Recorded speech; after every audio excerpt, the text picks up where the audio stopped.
ধূমপান ও মদ্যপান স্বাস্থ্যের পক্ষে ক্ষতিকারক, এতে ক্যান্সার হয়। Smoking and drinking are injurious to health. It causes cancer. Welcome back to মজলিশি আড্ডা ঠিক। আবার এসে গেছি বন্ধুরা। আজ এই প্রথমবার অরিজিনাল একটি গল্প নিয়ে এসেছে আমাদের চ্যানেল।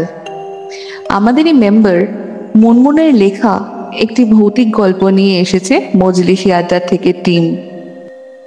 গল্পের নাম আতর।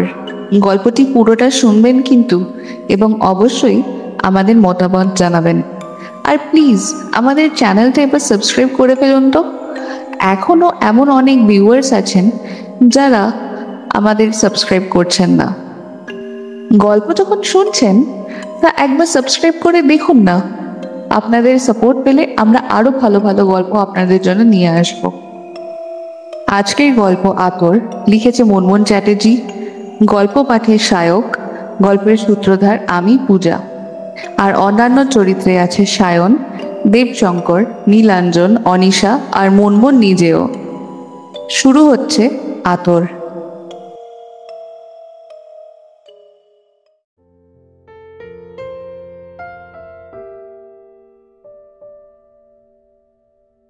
একটা নতুন জীবনের শুরুতে ঘটে যাওয়া একটা বীভৎস স্মৃতির কথা আজ বলবো।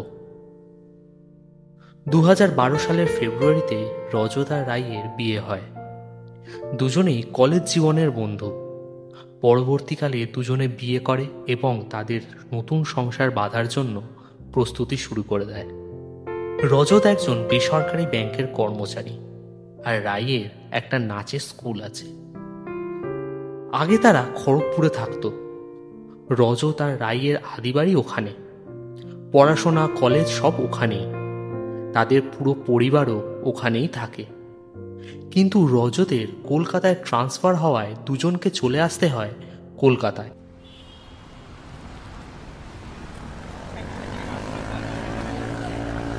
এরকমই একদিন তারা নতুন বাড়ির জন্য নানা টুকটাক জিনিসপত্র কিনতে বেরিয়েছে। জুন মাস, রবিবারের সন্ধ্যা। বর্ষা না ঢুকলেও কলকাতার অলিগলি ঝিরঝিরে বৃষ্টিতে ভিজে যাচ্ছে যখন তখন। আকাশের মুখও ভার।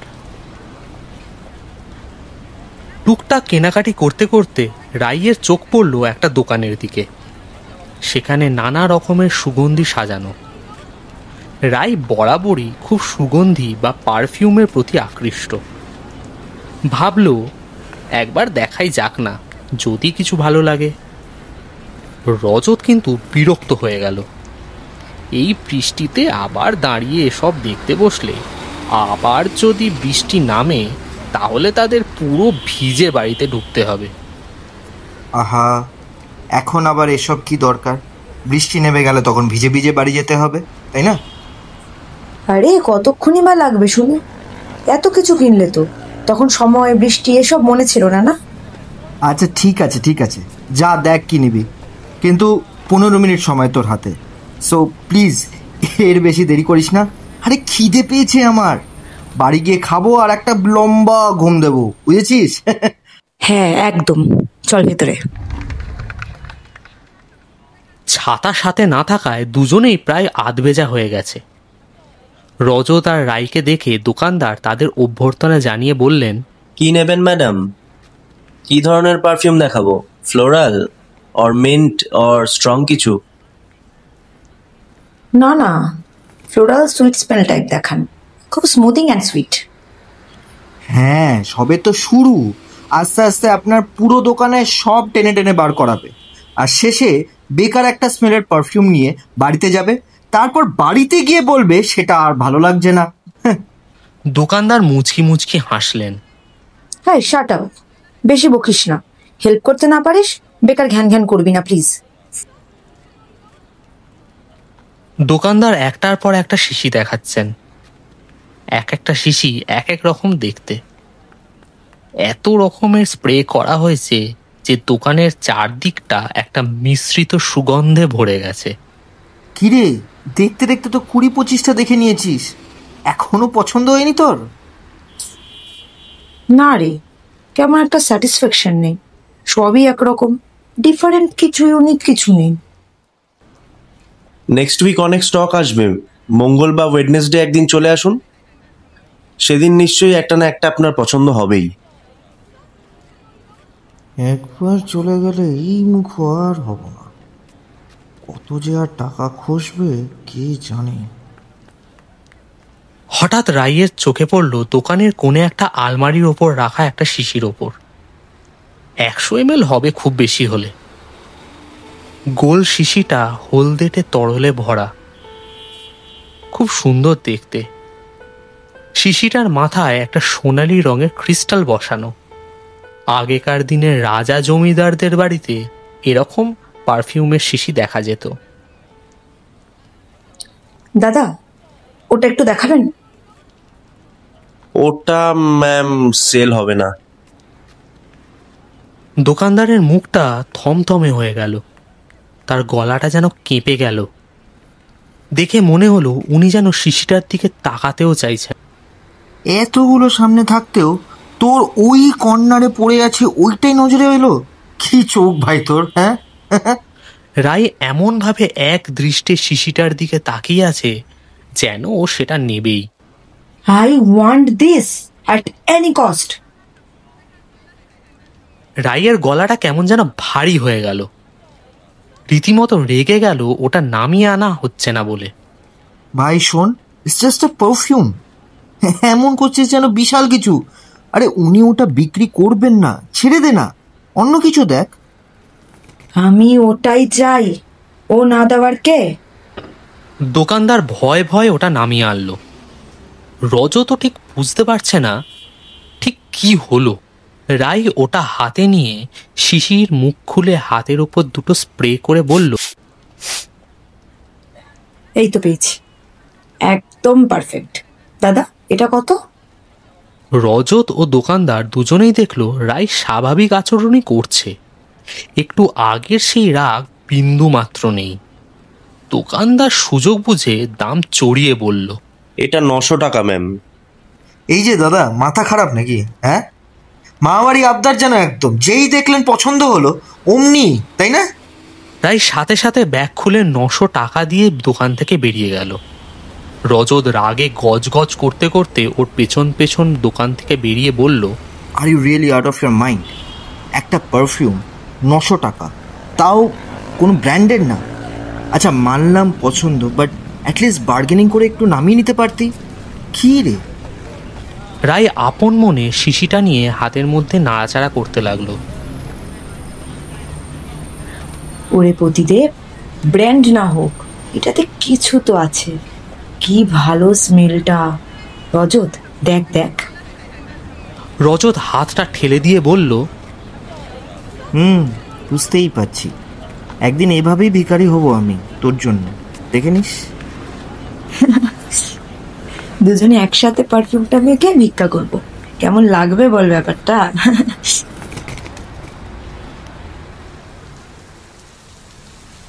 দেখতে দেখতে রাত 10টা বেজে গেল। খুব জোরে বৃষ্টি পড়ছে। রাস্তার আলোয় বৃষ্টির তোড় ভালোই টের পাওয়া যাচ্ছে। বৃষ্টির শব্দ ছাড়া তেমন কোনো শব্দ পাওয়া যাচ্ছে না। বাড়ি ঢুকেই ফ্রেশ হয়ে রাই নতুন পারফিউমটা লাগালো। কিরে, একদিনে শেষ করে দিবি? না না, একটু মাখলাম আর কি, নতুন জিনিস। জানিস তো, পারফিউম বা কোনো সুগন্ধি জাতীয় জিনিস রাতে মাখতে নেই, বুঝলি? হ্যাঁ, কেন মাখতে নেই কেন? শুনেছি অশুভ আত্মাদের নাকি আকর্ষিত করে। ঠিক আছে করুক, এমনিই তোর সাথে থাকছে, আর কোনো অশুভ উপদ্রবের প্রয়োজন নেই। তুই কম কি বল? বেশ, বুঝবি যখন হবে তখন। আমার আর কি, একমাত্র বউ, তাই সাবধান করা। রাই পাত্তা না দিয়ে সদ্য নিয়ে আসা গরম রুটি আর চিকেন কষা দিয়ে প্লেটটা সাজিয়ে রজতকে দিল। হ্যাঁ হ্যাঁ, খেয়ে উদ্ধার কর এখন। রাইয়ের নতুন পারফিউমের গন্ধটা রজতের বেশ ভালোই লাগছিল, কিন্তু 900 টাকার শোক সে ভুলতে পারছিল না।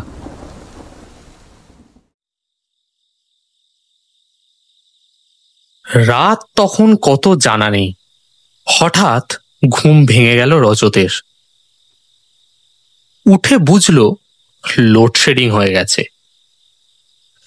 পাশের টেবিল থেকে মোবাইল নিয়ে দেখল রাত 3টে বাজে। টেবিলের ওপর রাখা জলের বোতল থেকে প্রায় অর্ধেকটা শেষ করে ফেলল। তারপর রাইয়ের দিকে ফিরল। রাই রজতের দিকে অপলক দৃষ্টিতে চেয়ে আছে। রাস্তার দিকে জানলা দিয়ে ঘরের ভেতর আলো ঢুকছে। সেই আলোতে রাইয়ের অস্বাভাবিক দৃষ্টি রজতকে ভয় কাঠ করে দিল। মনে পড়ল ডিনারের সময় আত্মা টাত্তা নিয়ে মজা করছিল বটে, কিন্তু রাত বিরেতে লোডশেডিং এর মধ্যে এই রকম পরিস্থিতি মোটেই মজার নয়। রজত আস্তে আস্তে রাইকে ধাক্কা দিয়ে ডাকলো, এই রাই, ঘুমোচ্ছিস নাকি? ওই ওঠ না। রাই ধরফর করে উঠে বসলো। কি হয়েছে কি? ওভাবে তুই তাকিয়েছিলি?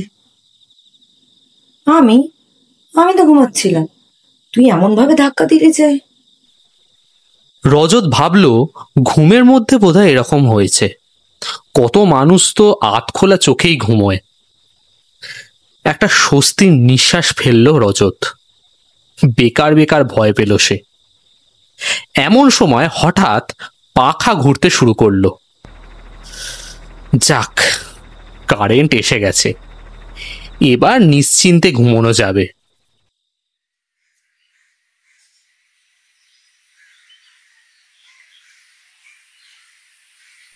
পরের দিন রোজকার মতো রজত সকালে খেয়ে দিয়ে বেরিয়ে গেল অফিসে। তাই আজ সারা দিন ঘর গোছাবে। নতুন ফ্ল্যাটটা বড্ড অগোছালো হয়ে আছে। রজতের অপেক্ষা করলে আর শেষ হবে না। অফিসে কাজ করতে করতে রজতের মনে হলো একবার রাইকে ফোন করা উচিত। আগে রাতে রাইয়ের শরীর খারাপ হয়েছিল, ওর একটা খোঁজ নেওয়া দরকার। এই মনে করে ফোন বের করে কল করলো। কিন্তু আশ্চর্য, ফোন বেজে চলেছে কিন্তু রাইয়ের পাত্তা নেই। আবার ফোন করলো। বেশ কয়েকবার ফোন করার পরেও যখন রাই ফোন তুলল না, তখন রজতের দুশ্চিন্তা হতে শুরু করলো। আশেপাশে কেউ নেই যাকে ফোন করে রাইয়ের খোঁজ নিতে পারে। তড়িঘড়ি ম্যানেজারের থেকে অনুমতি নিয়ে ব্যাংক থেকে বেরিয়ে গেল রজত। একটা বাইক ক্যাব বুক করে চলে এলো ফ্ল্যাটে। আকুল হয়ে ফ্ল্যাটের ঘন্টা বাজাতে শুরু করলো। একবার, দুবার, তিনবার, কিন্তু দরজা খুলল না। রজতের কানের পাশ দিয়ে একটা ঠান্ডা ঘামের বিন্দু গড়িয়ে পড়ল। এবার রজতের দুশ্চিন্তা বেড়ে গেল। বেশ কয়েকবার রাইয়ের নাম ধরে জোরে জোরে ডাকলো, দরজায় দুমদুম করে মারলো। বেশি গলা তুলতেও পারছে না, পাছে অন্য ফ্ল্যাটের লোকজন বেরিয়ে আসে। কি যে করা উচিত রজতের মাথায় আসছে না। হঠাৎ মনে পড়ল তার কাছে তো ডুপ্লিকেট চাবি আছে। সঙ্গে সঙ্গে ব্যাগ থেকে বের করে সেই চাবি দিয়ে দরজা খুলে হুড়মুড়িয়ে ঘরে ঢুকলো রজত। সোজা চলে গেল বেডরুমে। গিয়ে অবাক হয়ে গেল সে। রাই ড্রেসিং টেবিলের সামনে বসে সেই কালকের আনা পারফিউমটা মাখছে। রজত ভীষণ বিরক্ত হয়ে রাইকে বেশ জোর গলায় ডাকলো, রাই, তুমি কি শুনতে পাচ্ছ? তুমি কি পেয়েছো শুনতে? একটা নতুন বাড়িতে এসেছো, এত আনমনা হলে চলে? কতবার তোমাকে ফোন করছি, আর এদিকে আমি ভাবছি কি না কি হয়ে গিয়েছে। I mean seriously. রাই কোনো উত্তর দিল না। রজত আবার ডাকলো, রাই, তুমি কি শুনতে পাচ্ছ? ও গড! রজত এবার রেগে গিয়ে বলল, এই যে হ্যালো, তুমি কি আমার সাথে মজা করছো? আমি এতক্ষণ ধরে তোমাকে ডাকছি, আমি অফিস থেকে মাঝপথে বেরিয়ে এলাম। কি ব্যাপারটা কি রাই? কি হলো, উত্তরটা দাও। হঠাৎ রায় ভীষণ রেগে গিয়ে পিছনে ঘুরে রজতের কলারটা টেনে ধরে বলল, তুই কে আমাকে বলার? তুই আমাকে বিরক্ত কেন করছিস? আমাকে আমার মতন করে থাকতে দে। রজত বরাবরই রায়কে তুই করে সম্বোধন করে, রাইও তাই। কখনো কখনো রেগে গেলে রজত তুমি করে সম্বোধন করে ফেলে, কিন্তু রায় এরকম রেগে গিয়ে এভাবে কেন কথা বলছে সেটা সে বুঝতে পারল না। অবাক হয়ে গেল রজত। কোনোদিনও রায়কে এভাবে বা এই রূপে সে দেখেনি। বরাবরই রায় শান্ত ঠান্ডা মাথার মেয়ে। রজত বুঝতে পারল রাইয়ের মধ্যে একটা অস্বাভাবিকতা রয়েছে। প্রচণ্ড রাগে রাইয়ের চোখ লাল হয়ে গেছে। রজত সাথে সাথে ঠান্ডা হয়ে তাকে বলল, এই রাই, কি হয়েছে?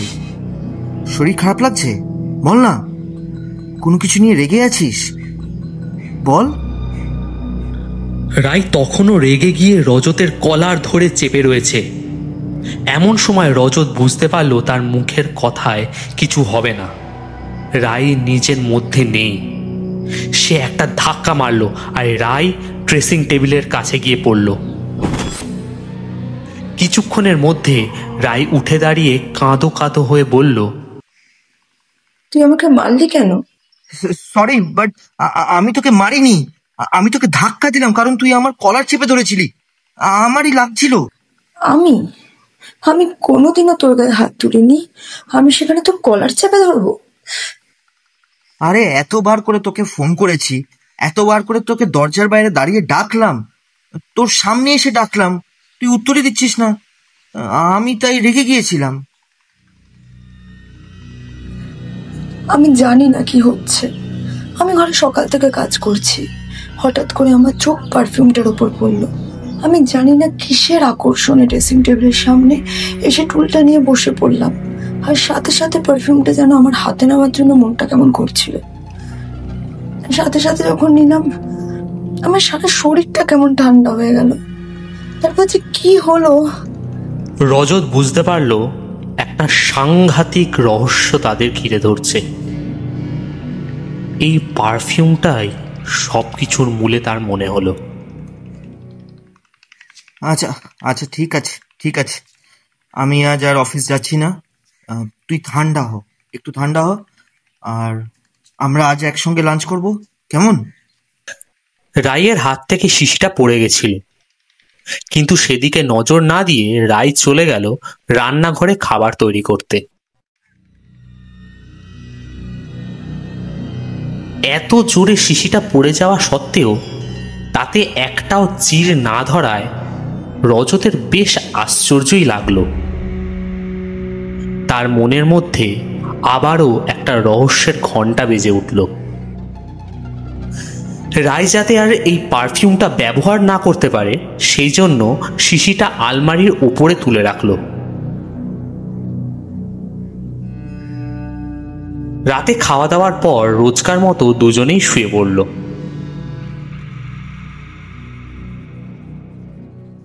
কিন্তু আজ রাতেও আগের রাতের পুনরাবৃত্তি ঘটল। হঠাৎ ঘুম ভেঙে গেল রজতের। কি মনে হওয়াতে ঘড়িটা দেখল। আজও ঠিক রাত 3টেতেই ঘুম ভেঙেছে তার, আর আজও লোডশেডিং হয়েছে। মনের মধ্যে একটা ভয় নিয়ে সে ফোনের টর্চ জ্বালিয়ে আলমারির ওপরে ফেলল। আশ্চর্য হয়ে দেখল পারফিউমের শিশিটা নেই। রাই তার পাশেই শুয়েছিল। সঙ্গে সঙ্গে টর্চের আলোটা সেদিকে ফেলতেই সে অবাক হয়ে দেখল রাই সেখানে নেই। সারা ঘর খুঁজতে থাকলো রজত, বারান্দা খুঁজলো, সারা ফ্ল্যাট খুঁজলো, কিন্তু রায়কে পেল না।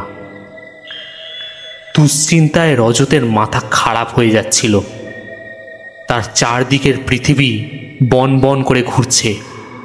এই শহরে তারা নতুন, কারোর সাথেই তেমন মেলামেশা নেই রাইয়ের।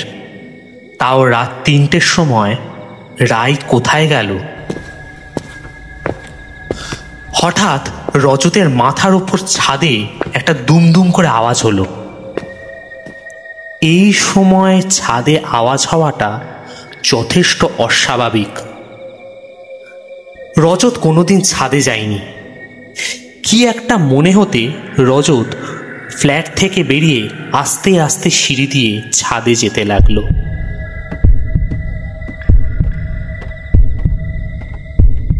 তার প্রতিটা পদক্ষেপ যেন তার বুকের মধ্যে দুর্মুষ পেটাচ্ছে মনে হলো। ছাদের দরজার সামনে এসে সে দেখল দরজাটা ভেজানো, কোনো লক নেই। দরজাটা খুলতে একটা অদ্ভুত ধরনের বিকট শব্দ হলো। অনেকদিন দরজা না খোলা হলে বা ব্যবহার না হলে যেরকম শব্দ হয়ে থাকে। রজত বুঝতে পারল এই ফ্ল্যাটের কেউই ছাদের দরজা খোলে না বা ছাদে যায় না। যদিও এই আওয়াজটা খুব সাধারণ, কিন্তু আওয়াজটা রজতের সারা শরীর ঠান্ডা করে দিচ্ছিল। একটা হিম শীতল ঠান্ডা স্রোত তার মেরুদণ্ড দিয়ে নিচের দিকে নেমে যাচ্ছে। সমস্ত দিক থেকে সে যেন দিশেহারা হয়ে ছাদের চারদিকে রায়কে খুঁজতে লাগলো।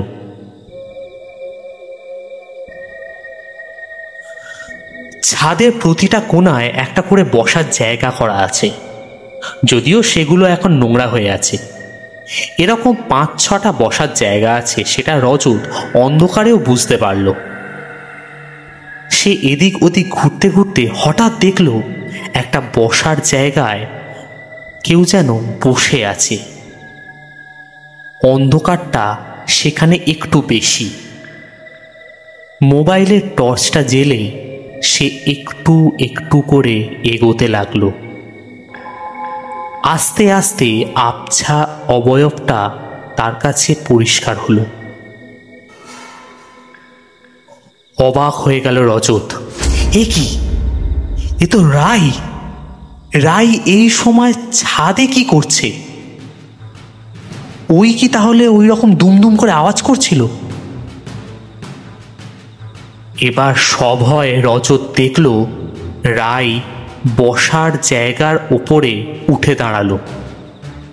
তারপর একটা পা শূন্যে বাড়িয়ে দিল। রজত জানে সামনে কিচ্ছু নেই। রাই যদি আর এক পা এগোয় তৎক্ষণাৎ সে এই বহুতল বাড়ি থেকে পড়ে গিয়ে মারা যাবে। রজত দৌড়ে গিয়ে রাইকে ধরে ফেলল।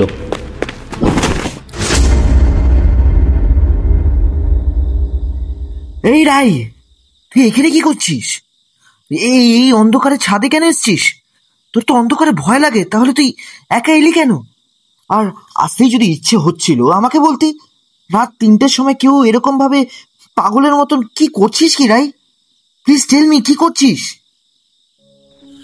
রাই অবাক হয়ে পাথরের মতন রজতের দিকে তাকিয়ে আছে। রজত বুঝতে পারল ও নিজের মধ্যে নেই। কিছুক্ষণের মধ্যে রাই অচৈতন্য হয়ে রজতের কাঁধে পড়ে গেল। রজত রাইকে কোলে করে নিচে নিয়ে এসে তাদের ঘরে শুয়ে দিল। এমন সময় কারেন্ট চলে এলো, আর সেই সঙ্গে সঙ্গে রাইয়ের জ্ঞানও। তখন রজত রাইকে কোলে করে নিচে নিয়ে এসে তাদের ঘরে শোয়ালো। এমন সময় কারেন্টও চলে এলো, আর সেই সঙ্গে সঙ্গে রাইয়ের জ্ঞানও। তখন রজত ঠান্ডা মাথায় তাকে উঠিয়ে বসালো, জল দিয়ে জিজ্ঞেস করলো, আচ্ছা রাই, কি হয়েছিল আমাকে একটু ঘটনাটা বলো তো। হ্যাঁ, জানি না, রাত 2টোর সময় হঠাৎ করে চোখ খুললাম জল খাবো বলে। রান্নাঘরে গেলাম জল আনতে, ঘরে জল ছিল না। আমি রান্নাঘর থেকে জল খেয়ে যখনই আসছি আমার মনে হলো আলমারির সামনে কেউ একটা দাঁড়িয়ে আছে, কোনো একটা ছায়া, আর তার হাতটা আলমারির দিকে যাচ্ছে। আর সে হাতটা আমাদের মতো নয়, যথেষ্ট লম্বা। আমার দেখে ভয় করতে লাগলো। আমি ওখান থেকে দাঁড়িয়ে আওয়াজও দিলাম, কে, কোনো উত্তরই এলো না। তখন আমার মনে হলো কেউ ঘরে ঢুকলো কি করে। আমি তখন সামনে এগিয়ে যেতে ছায়াটা আমার দিকে ঘুরে এমন কর্কশ ভাবে আমার দিকে চিৎকার করে উঠলো। আমি জানি না তারপর কি হলো। আমি সেন্সলেস হয়ে গিয়েছিলাম না কি হয়েছিল আমার মনেই পড়ছে না। রজত পরের কোনো ঘটনাই রায়কে আর বলল না। মানে তুমি হয়তো ঘুমের মধ্যে স্লিপ ওয়াক করতে করতে ছাদে চলে গিয়েছিলে, হতেই পারে। না না, আমার কোনোদিনই এসব স্লিপ ওয়াক নেই। তুই সত্যি বলছিস নাকি আমার কোনো মানসিক সমস্যা দেখা দিচ্ছে? রজত রায়ের টেনশন কমানোর জন্য বলল, রিল্যাক্স রাই, রিল্যাক্স, এসব কিছু না, একটু ঘুমিয়ে নাও। এমনি তো ভোর হয়ে গেছে আর আমাকেও অফিস যেতে হবে আজ।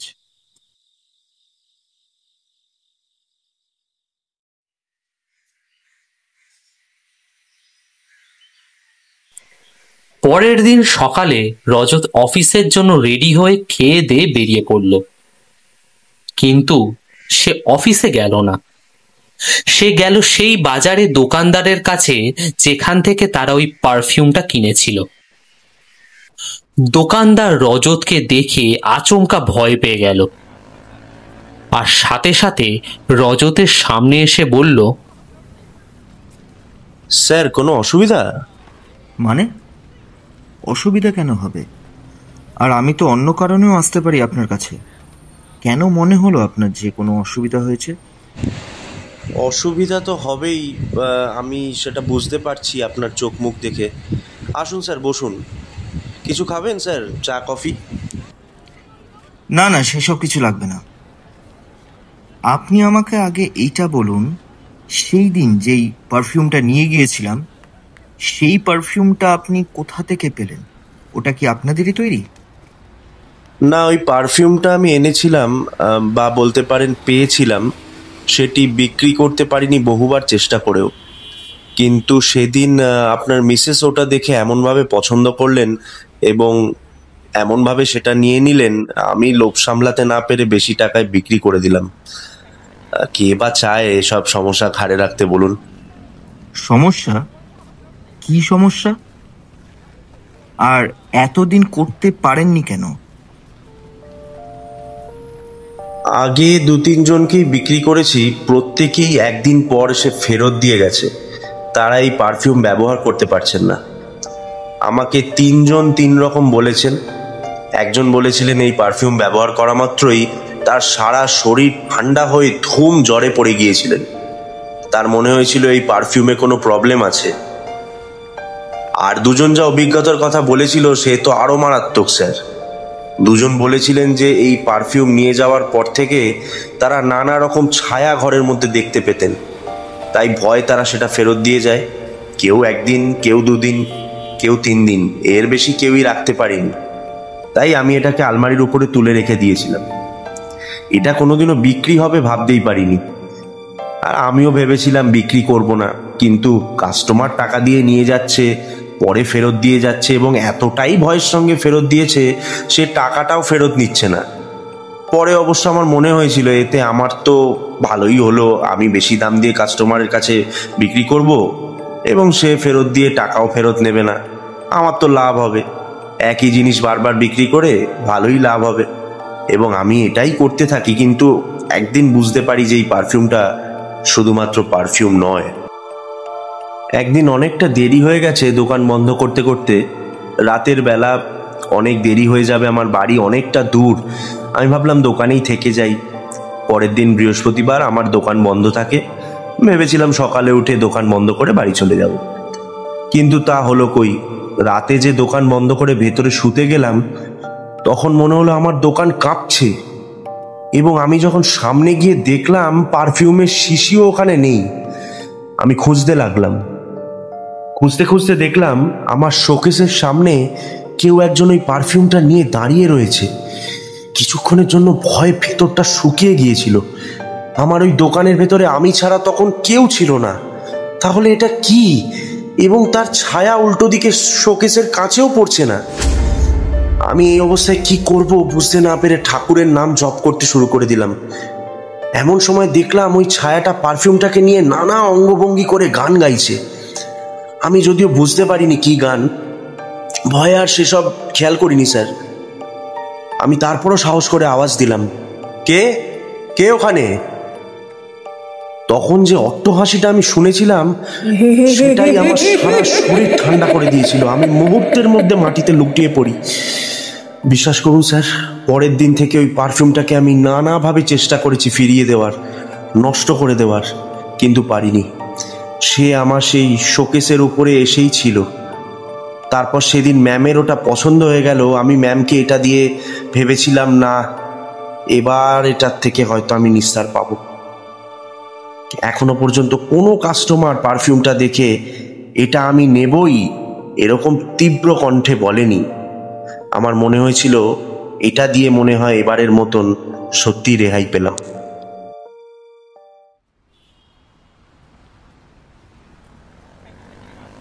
তাই বলে আপনি এরকম একটা জিনিস বিক্রি করবেন? কাস্টমারকে বলবেন না? আপনি জানেন এর জন্য দুদিন ধরে আমাকে কি ফেস করতে হচ্ছে, আমাদের কি ফেস করতে হচ্ছে আপনি জানেন?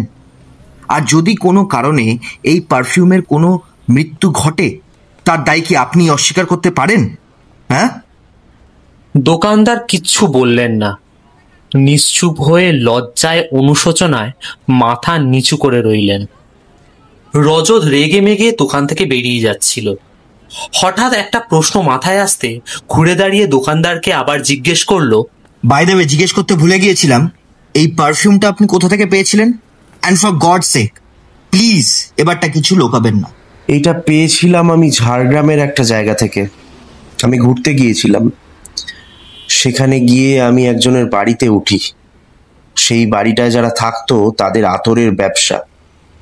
বাবা মা এবং একটি মেয়ে আতরের ব্যবসা বানাতো। যা কালেকশন স্যার, কি বলবো আপনাকে। এদের একটা সব থেকে বড় গুণ যেটা আমি দেখেছিলাম, ওরা আতর বানাতে বানাতে খুব মিষ্টি সুরে একটা গান গাইতো, যে গানটা আমি সেদিন আমার দোকানের ভেতর থেকে শুনেছিলাম।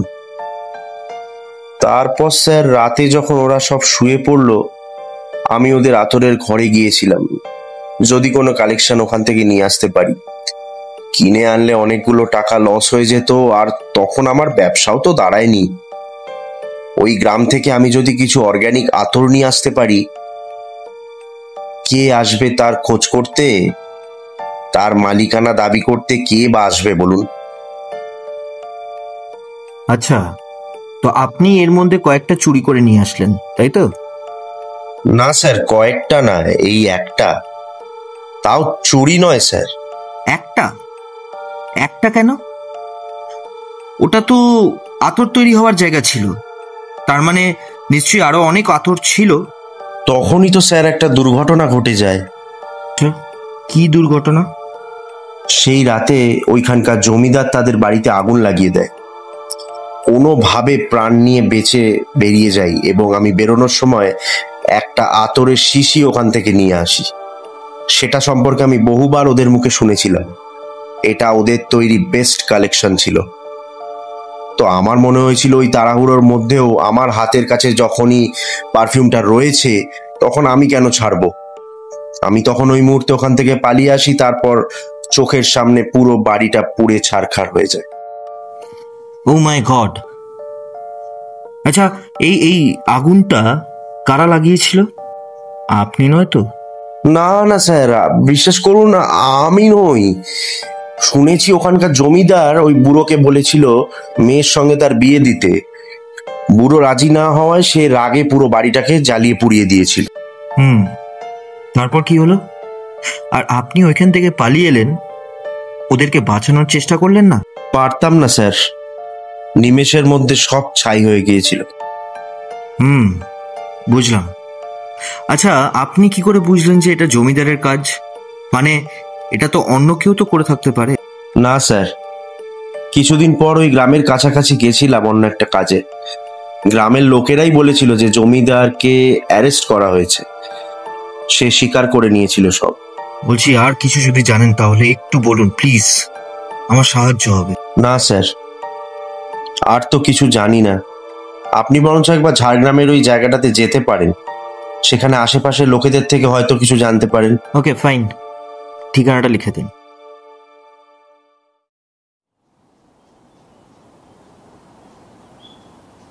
বিকেল বিকেল রজত বাড়ি ফিরে এলো। বাড়ি এসে দেখলো রাইয়ের মন খুব একটা ভালো নেই। সে চুপচাপ বসে রয়েছে। রজত বুঝতে পারল তার মাথায় হাজার প্রশ্ন ঘুরছে। না চাইতেও একটা গোলক ধাঁধায় তারা যেন জড়িয়ে গিয়েছে। রজত রাইকে জিজ্ঞেস করল, কি ম্যাডাম, মন খারাপ? না না, এমনি। দুদিন ধরে যা সব হচ্ছে আমার ভালো লাগছে না বল কথায়। চল না রে, খড়গপুর ফিরে যাই। হ্যাঁ যাব, তবে খড়গপুর না, ঝাড়গ্রাম ঘুরতে যাবি? এত জায়গা থাকতে ঝাড়গ্রাম কেন? ওখানে এখন বৃষ্টিতে রাস্তাঘাটের যে অবস্থা, এর মধ্যে কেউ ঘুরতে যায়? আরে চল না, নতুন জায়গা, তাও আবার গ্রাম, চারিদিকে সবুজ, একটা রিফ্রেশমেন্ট হবে, কি বলিস? অনেকবার ঘুরে এসেছি ঝাড়গ্রাম, আমার কাছে নতুন না। ঝাড়গ্রাম কবে গেলি? মানে আমাদের সেই কলেজ থেকে বন্ধুত্ব, কই কখনো তো গল্প করিসনি? আরে ছোটবেলায়, তখন 6-7-এ পড়ি। তাই নাকি? কি করতে? তোদের ওখানে কেউ ছিল নাকি? আমার খুব কাছের মানুষেরা থাকতো ওখানে। কি রে, তাও আবার একজন কাছের মানুষ? নাকি কাছের মানুষেরা? আসলে আমার একজন জ্যাঠামশাই, তাদের অবস্থা খুব একটা ভালো ছিল না। তারা ওখানেই একটা গ্রামে থাকতেন।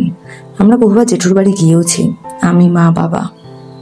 বলিস কি রে, কোনোদিনও তো শুনিনি। তো চল না তাহলে একটু জ্যাঠা শ্বশুরের বাড়িতে ঘুরে আসি। অনেকদিন যোগাযোগ নেই, কিন্তু যাওয়া যায়। কাউকে না কাউকে জিজ্ঞাসা করলে ঠিক দেখিয়ে দেবে। বাবা, জিজ্ঞেস করলেই দেখিয়ে দেবে যেন? জমিদার মনে হয় নাকি? আরে ধুস, না না, আসলে আমার জেঠু ওখানে একটা বিশেষ জিনিসের ব্যবসা করতেন। ওই জিনিসের জন্য তাকে সবাই চিনতেন। বিশেষ জিনিস? কি রে? সুগন্ধি বা আতর। ওখান থেকেই আমার পারফিউম, আতর, এই জাতীয় জিনিসগুলোর প্রতি এত অ্যাট্রাকশন। জানিস, ওই বয়সে আমি জেঠুর কাছ থেকে কত আতর নিয়ে আসতাম আর মেখে মেখে লুকিয়ে স্কুলে যেতাম। মা খুব বকাবকি করতে এর জন্য। রজতের কোথাও একটা যেন যোগসূত্র আছে বলে মনে হচ্ছে। তার মন বলছে এই দুটোর মধ্যে কোথাও না কোথাও কোনো না কোনো যোগাযোগ আছে। আচ্ছা, এখন তাদের কি খবর কিছু জানিস? না, বললাম না, অনেকদিন যোগাযোগ নেই। বেশ, চল তাহলে ঘুরে আসি। হ্যাঁ, যাওয়াই যায়। রায় বুঝতে পারেনি রজত এত তাড়াহুড়ো করবে। পরের দিন সকালে উঠে সে দেখল রজত ব্যাগ গোছাচ্ছে। ওদের দুপুরে ট্রেন। এত তাড়াহুড়ো কেন? কিছুই না, শুভস্য শীঘ্রম। দুপুরে ট্রেনে করে ওরা রওনা হলো ঝাড়গ্রাম। কত পুরনো স্মৃতি, কত কথা, কত পুরনো সম্পর্ক সব মনে পড়তে লাগলো। এই ট্রেন জার্নিটা রাইয়ের জীবনের অতীতকে যেন টেনে নিয়ে আসছিল। কোথাও গিয়ে যত ট্রেন এগিয়ে চলছিল তত রাইয়ের মন ভারী হতে লাগলো। রজত সারা ট্রেন ভাবতে লাগলো এই রহস্যর সমাধান কি করে করা যায়। ট্রেন থেকে নেমে ঝাড়গ্রাম স্টেশনের বাইরে গিয়ে একটা টোটো রিক্সা করে দুজনে চলতে লাগলো রাইয়ের জেঠুর বাড়ির দিকে। রাই তার স্মৃতি থেকে রাস্তা বলে যাচ্ছিল টোটোওয়ালাকে।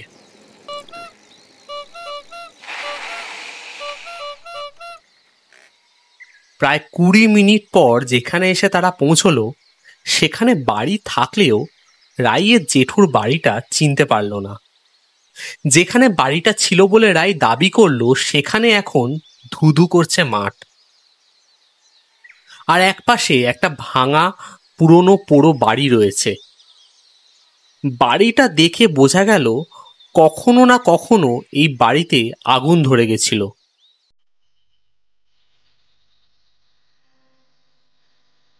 রজতের আশঙ্কা সত্যি হলো। এই সেই আতর তৈরির কারখানা। কারখানা বললে ভুল হবে, এটা একজনের বাড়ি ছিল এবং প্রায় নিশ্চিতভাবে বলা যায় এটাই রাইয়ের জেঠুর বাড়ি। আর কলকাতার দোকানদার যে বুড়ো বুড়ি আর ছোট্ট মেয়েটার কথা বলেছিল, যারা আগুনে পুড়ে মারা গেছিল, তারা নিশ্চয়ই রাইয়ের জেঠু, জেঠিমা আর বোন। একটা চায়ের দোকান দেখতে পেল সামনেই। দুজনে সেই চায়ের দোকানে গিয়ে দাঁড়ালো। রজত জিজ্ঞেস করে জানতে পারল তাদের আশঙ্কা নির্ভুল। রায় এই ঘটনা জানতে পেরে অঝরে কেঁদে ফেলল। রজত অনেক কষ্টে রায়কে শান্ত করে চায়ের দোকানের বেঞ্চে বসালো, তারপর দুটো চা অর্ডার করলো। এই ভর দুপুরে চা খাওয়ার উদ্দেশ্য একটাই, পুরো গল্পটা জেনে নেওয়া। আচ্ছা দাদা, এখানে আপনি অনেক বছরের দোকান, তাই না? হ্যাঁ বাবু, মেয়েদেরকে তা না হইল 20 বছর তো হইবই। ও, তা আপনার দোকানের সামনে এই জমিটা এরম অবস্থা কেন? বাপু অনেক ব্যাপার।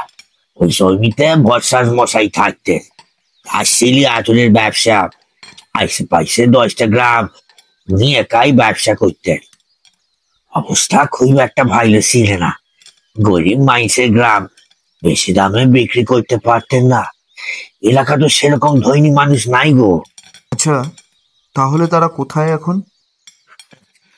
আর বলেন কেন, তার 15 বছরের মাইয়াটার উপর চোখ পড়ছিল ওই হরমজাদা বুড়া মাতব্বর মশাইয়ের। 65 বছর বয়স, বউ মরছে, তাও কম কইরা 10 বছর আগে সে ওই 15 বছরের মাইয়াটারে বিয়া করবে বলে বর্ষাটা ভরসাস মশাইয়ের সাপ দিতে লাগছিল। বর্ষাস মশাই তো না কইরাও দিয়েছিলেন যে না, কিছুতেই তিনি মাইয়ার বিয়া দিবেন না। হ্যাঁ, দিবেন কেন বলেন বাপু? কি মিষ্টি দেখতে মাইয়াটা, পুরো লক্ষ্মীমন্ত। বুঝলাম, তারপর? তারপর আর কি, ওই হারামজাদা একদিন রাতে আইসা মাইয়াটারে টাইনা নিয়ে যাইতা গেছিল। বর্ষাস মশাই বাধা দিছে, ব্যাস আর কি, ও বর্ষাত কুকামটা কইরা ফেললো, পুরা বাড়িটারি জ্বালাইয়া পুরা দিয়া গেল। আচ্ছা আচ্ছা, সেই যে মেয়েটা, তার কি হলো? মাইয়াটারে নিয়ে গেছিল।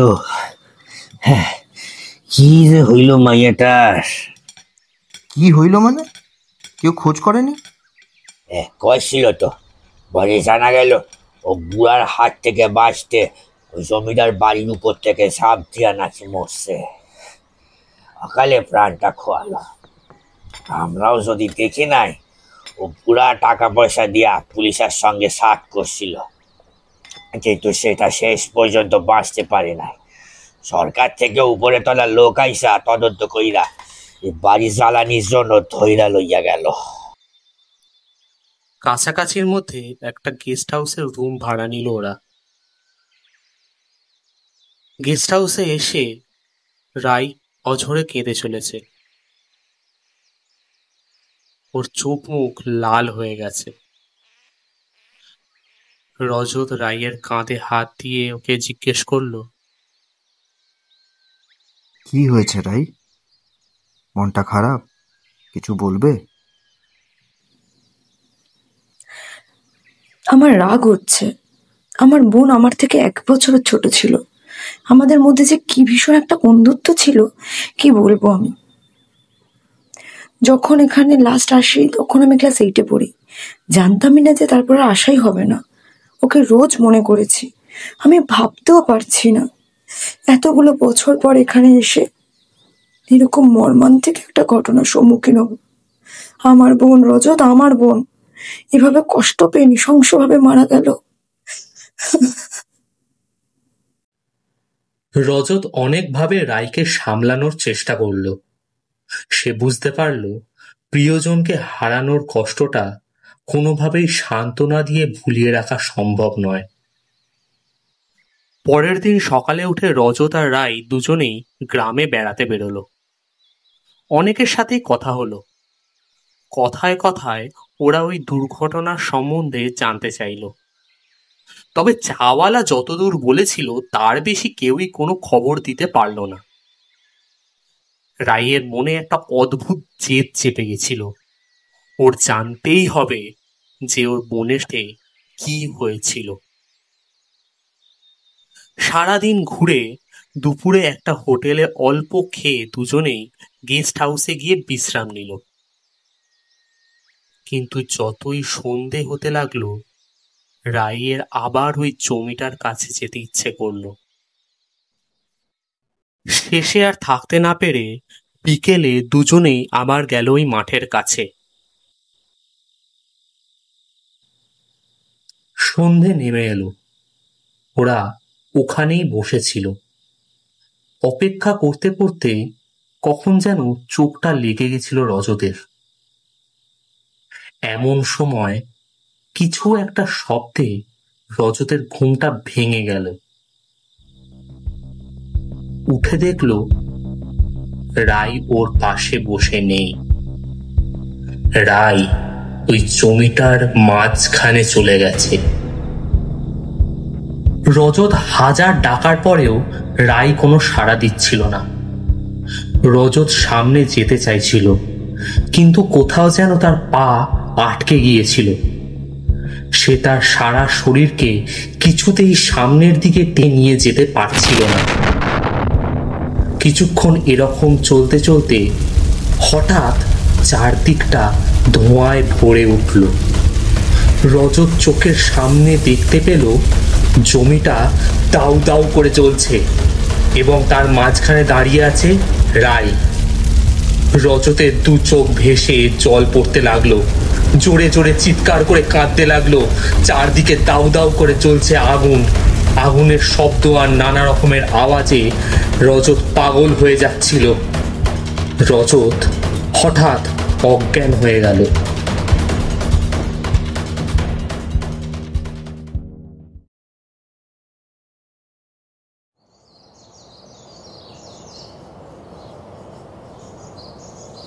রজত যখন চোখ খুলল তখন পাখি ডাকছে।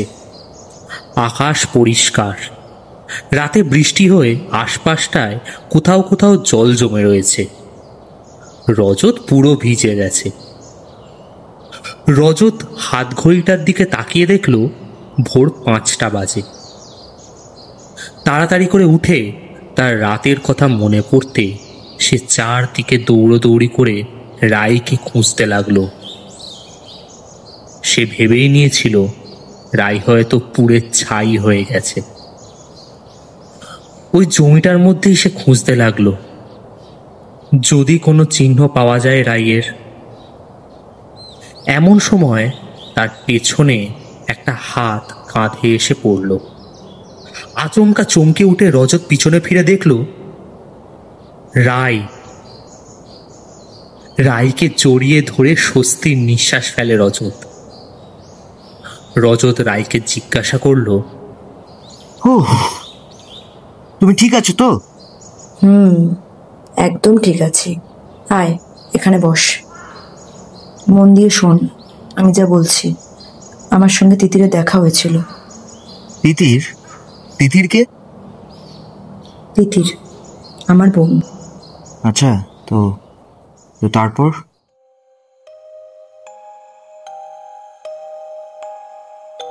তুই আর আমি যখন বসেছিলাম চোখটা লেগে গিয়েছিল। হঠাৎ একটা স্পর্শে চোখটা খুললাম, দেখলাম সামনে তিতির দাঁড়িয়ে।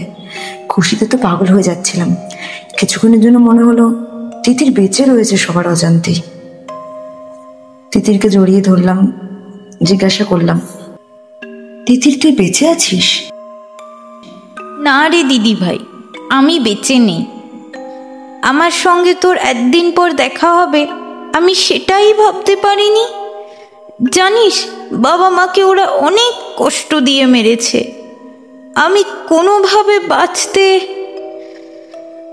যাক, সেসব কথা বাদ দে, সবই তো শুনেছিস। হ্যাঁ, শুনলাম। নিজেকে খুব গিল্ট মনে হচ্ছে। তোদের সঙ্গে যদি একটু যোগাযোগ রাখতাম, হয়তো সমস্যাগুলো জানতে পারতাম, পাশে থাকতে পারতাম। না দিদি ভাই, সেসব বাদ দে, সবটাই কপাল ছিল। কিন্তু এই পারফিউমটা? গন্ধ পাচ্ছিস তো? সেই সেন্টটা যেটা তোর বাড়িতে আছে। হ্যাঁ, এটা তো আমি কিনেছিলাম। জানিস, ওটা আমারই বানানো। বাবার কাছে আতর বানাতে শিখছিলাম একটু একটু করে। অনেক রকমের জিনিস তৈরি করেছিলাম। আর এই যেটা তুই ব্যবহার করছিস, এটা ছিল আমার বানানো সবচেয়ে সেরা সুগন্ধি। এটা সেন্ট না আতর জানি না, তোরা হয়তো কলকাতায় এটাকে সেন্টই বলিস। তুই বানিয়েছিলি? হ্যাঁ রে, এমনকি জানিস, লন্ডন থেকে এই আতরের আমরা অর্ডারও পেয়েছিলাম। বানিয়ে দিতে পারলে আমাদের এই অবস্থাই থাকতো না। টাকার অভাবে সেভাবে পড়াশোনাটাও করে উঠতে পারলাম না। ভাবলাম বাবার পাশে যদি গিয়ে দাঁড়াতে পারি। তারপর কি হলো? গ্রামের মাতব্বরের চোখ পড়ল আর সমস্ত কিছু শেষ করে দিল। আসলে ও চায়নি এই গ্রামে ওদের থেকে বা ওদের বংশের থেকে ধনী কেউ হোক। এই লন্ডন, বিদেশ এগুলো ঠিক মেনে নিতে পারছিল না। যখন জানতে পারলো এই আতর আমার বানানো, অনেকবার করে বোঝানোর চেষ্টা করছিল যাতে এই আতর বানানোর কায়দা ওকে বলে দিই। ওরা কী সব অনেক পড়াশোনা জানা লোকজনও নিয়ে এসেছিল এইসব শিখে নেবে বলে। আমি দেব না বলেছিলাম, তাই তো তুলে নিয়ে গেছিল চাপ দিয়ে সবটা জেনে নেবে বলে। আর সবাইকে অন্যরকম গল্প বলা হয়েছিল। তোকে মারলো কেন? গ্রামের ওই মাতব্বর যখন দেখলো আমি কোনো কথা শুনছি না, তখন নানানভাবে আমাকে দমানোর চেষ্টা শুরু করতে লাগলো। আমাকে আটকে রাখার চেষ্টা করলো, মারধরও করলো। থাক সেসব কথা। বুঝতে পেরেছি। দিদি ভাই, আমার একটা কথা রাখবি? যেদিন আমার এখান দিয়ে আতরের শিশিটা তুলে নিয়ে গেছিল কলকাতার সেই দোকানদার, সেদিন ওর হাত থেকে ওই আতরটা কেড়ে নেওয়ার জন্য আমি ওর দোকান পর্যন্ত চলে যাই। ওকে নানাভাবে ভয় দেখাই, কিন্তু কিচ্ছুতেই ওর দোকান থেকে আতরটা নিয়ে ফিরতে পারছিলাম না। আমি চাইনি এটা নিয়ে ব্যবসা করুক। দোকানদার বারবার আতর নিয়ে লোক ঠকিয়ে ব্যবসা করছিল। আমার তৈরি জিনিস, আমি চাইনি সেটা লোক ঠকানোর কাজে ব্যবহার হোক। তারপর তোকে দেখলাম দোকানে। ওই দোকানের মধ্যে আমি আটকে গেছিলাম। তোকে দেখে তোর সাথে আমি দোকান থেকে বেরোতে পারলাম। তোকে দেখে আমি বুঝতে পেরেছিলাম এটাই আমার দিদি ভাই। তারপর তোর সাথে যাই। রজতদা আমাকে দেখে খুব ভয় পাচ্ছিল, তাই এত দূর তোকে নিয়ে এসেছে। আমি জানি না এসব। আমি তোকে এই আতর বানানোর কায়দাটা বলে যেতে চাই, যেটা আমি এতগুলো বছর ধরে আগলে রেখেছি। তুই এই অনুযায়ী আতরটা বানা। আমি জানি তো তোরও ছোট্টবেলা থেকে সেন্টের প্রতি একটা আকর্ষণ ছিল। আমি চাই তোর পরিচয় হোক এর জন্য, আর তোর পরিচয়ের মাধ্যমেই না হয় আমার মুক্তি হোক। আমি যাই। ভোরে লালু ফুটছে। আমার আর কোনো প্রয়োজন নেই, আর কোনো দিন হয়তো আমাদের দেখা হবে না। শুধু তোর মাধ্যমে আর এই সেন্টের মাধ্যমে স্মৃতিটুকু থেকে যাবে আমার। রজত তাড়াতাড়ি পাথরটাকে সরিয়ে দেখল সত্যি তার নিচে একটা ডায়েরি রয়েছে, কাদা মাখা নোংরা অবস্থায়, কিন্তু ভেতরে লেখাগুলো পরিষ্কার, পড়া যায়। ডায়েরিটাকে নিয়ে রজত আর রাই ফিরে চলল। হঠাৎ রাই দাঁড়িয়ে গেল, তারপর পিছনে ফিরে জমিটার দিকে তাকিয়ে একটা ম্লান হাসি মুখে হাত নাড়িয়ে যেন কাউকে বিদায় জানালো।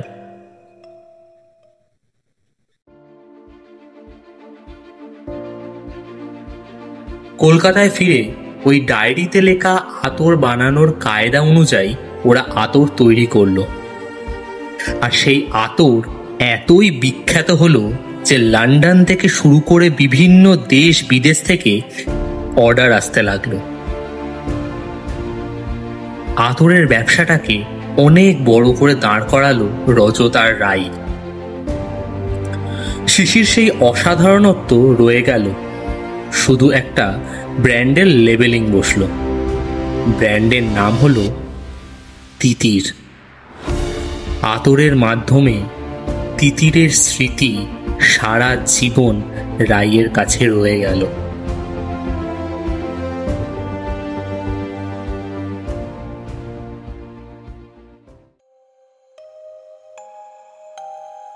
শুনলেন মনমনের লেখা ভৌতিক গল্প আতর। গল্প পাঠে সায়ক, গল্পের সূত্রধার আমি পূজা।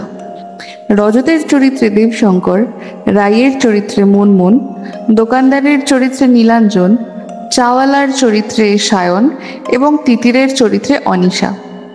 পোস্টার ডিজাইন, বিজিএম এবং এসএফএক্স করেছে ভঞ্জস আর্ট। সোশ্যাল মিডিয়া প্রমোশন করেছে মেখলা। গল্পের অডিও অ্যাডাপ্টেশন, এডিটিং আর ডিরেকশন দিয়েছে সায়ক। কেমন লাগলো আজকের গল্পটা? প্লিজ প্লিজ প্রচুর কমেন্ট করুন। ভালো লাগলেও বলুন, খারাপ লাগলেও কমেন্ট করুন। আপনাদের সাপোর্ট পেলে আমরা আরও উন্নতি করতে পারবো। গল্পটা যদি ভালো লাগে তাহলে অবশ্যই সাবস্ক্রাইব করুন। আর যদি কেউ নিজেদের লেখা নতুন গল্প দিতে চান তাহলে আমাদের ইনস্টাগ্রাম পেজে যোগাযোগ করুন, ডেসক্রিপশন বক্সে লিংক দেওয়া আছে। আর আমাদের চ্যানেলটিকে ফলো করতে একদম ভুলবেন না। আর এরকম আরও গল্প শোনার জন্য আমাদের চ্যানেলটিকে অবশ্যই সাবস্ক্রাইব করে দেবেন। তাহলে আজ আসি, দেখা হবে সামনের সপ্তাহে। ততক্ষণের জন্য হাসতে থাকুন, রোমাঞ্চিত হতে থাকুন এবং সুস্থ থাকুন।